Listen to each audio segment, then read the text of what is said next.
Bonjour à toutes et à tous, bienvenue sur Grand Lille TV, votre chaîne d'information régionale en images en 8 minutes en ce jeudi 19 septembre. Un tour complet de l'actualité du jour près de chez vous.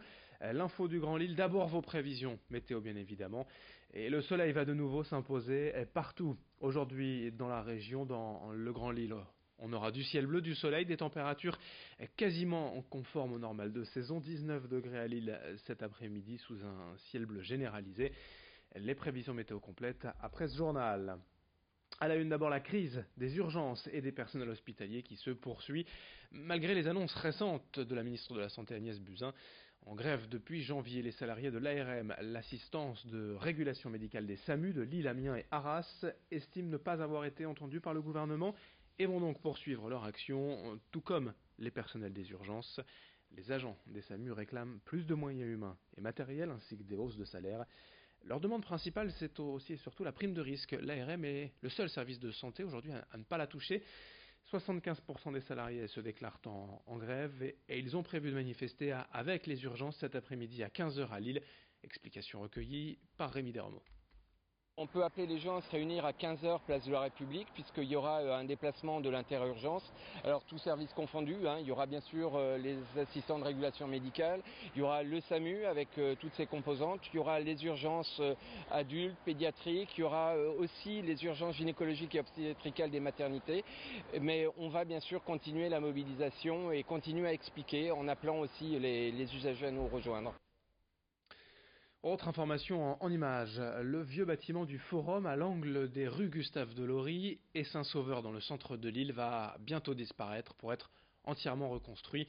Le département du Nord, propriétaire des lieux, veut y regrouper ses services actuellement répartis sur une dizaine de sites à Lille.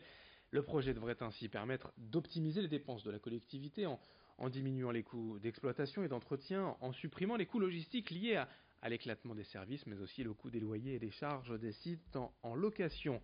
Le projet est actuellement présenté jusqu'au 27 septembre dans le hall de l'hôtel du département et le chantier devrait démarrer en début d'année prochaine pour une fin prévue en 2022. De gros travaux en plein cœur de Lille pour le nouvel hôtel du département du Nord. Présentation et explication au micro de Florine Curec. Nous avons choisi un mode de partenariat public-privé qui nous permet de payer une redevance annuelle pendant 20 ans, après quoi nous en serons propriétaires. Et cette redevance annuelle va nous permettre de faire 500 000 € d'économie dès la première année d'occupation du siège pendant les 20 ans, puis beaucoup plus quand nous serons propriétaires. Pour la partie du département, c'est un investissement de 110 millions d'euros environ. Mais c'est pour le département une redevance annuelle de 5,5 millions d'euros, comprenant l'ensemble des charges et consommations de fluides, etc. Or, actuellement, l'ensemble de nos bâtiments nous coûte 6 millions d'euros par an. Vous constatez donc l'économie de 500 000 € dont je parlais. Dans cette édition également, reportage à l'homme à l'école Ferry de Maury, où depuis la rentrée, 6 élèves d'IME viennent 2 matinées par semaine partager un temps en classe avec les enfants de maternelle. Un échange et un décloisonnement bénéfique à tous. Les enfants de l'IME se sont tout de suite adaptés à leur nouvel environnement. Les autres avaient évidemment quelques questions auxquelles il a fallu répondre pour expliquer simplement le handicap. À l'arrivée, l'intégration s'est faite naturellement et pour l'instant, s'ils ne sont que 6 enfants de l'IME à venir ainsi à l'école, face aux premiers résultats positifs, cela devrait vite augmenter pour permettre à d'autres de découvrir la maternelle et de nouveaux camarades. Explication au micro de Vincent Vieillard. Pas tant que ça finalement, il y a des tables adaptées qui vont arriver dans les mois prochains, donc c'est des tables avec des plans qui s'inclinent, des hauteurs de tables réglables, des chaises qui sont adaptées. Et puis après on a mais ça c'est tout le travail de l'enseignante spécialisée, on a des systèmes de pictogrammes qu'on voit là derrière, et puis les ateliers sont un petit peu davantage pensés en fonction des besoins de nos enfants. Donc il y a un coin un peu plus cocoon, voilà, où ils peuvent se reposer parce que ça leur demande beaucoup d'énergie ce temps d'une matinée entière de classe. La région veut briller aux prochains Jeux Olympiques de Tokyo à l'été 2020 et pour cela, le conseil régional a mis en place la team Hauts-de-France, 14 athlètes professionnels en passe de se qualifier pour les Jeux qui bénéficient d'une bourse annuelle de 5 000 € et d'un accompagnement professionnel grâce à des entreprises partenaires. Il y a actuellement 37 sociétés nordistes dans le projet, mais d'autres peuvent bien sûr les rejoindre. L'idée c'est de faire avec l'athlète un contrat d'image, un mécénat en nature ou en compétences, tout ce qui peut aider le sportif à valoriser ses compétences et ses performances. Exemple avec Pierre-Ambroise Boss, champion du monde du 800 mètres, licencié à Lille, lui-même accompagné par l'entreprise Coptalis. Explication au micro de Xavier Silly. Un sportif de haut niveau, particulièrement en athlée, à l'instar du tennis, ça ressemble vachement à une entreprise.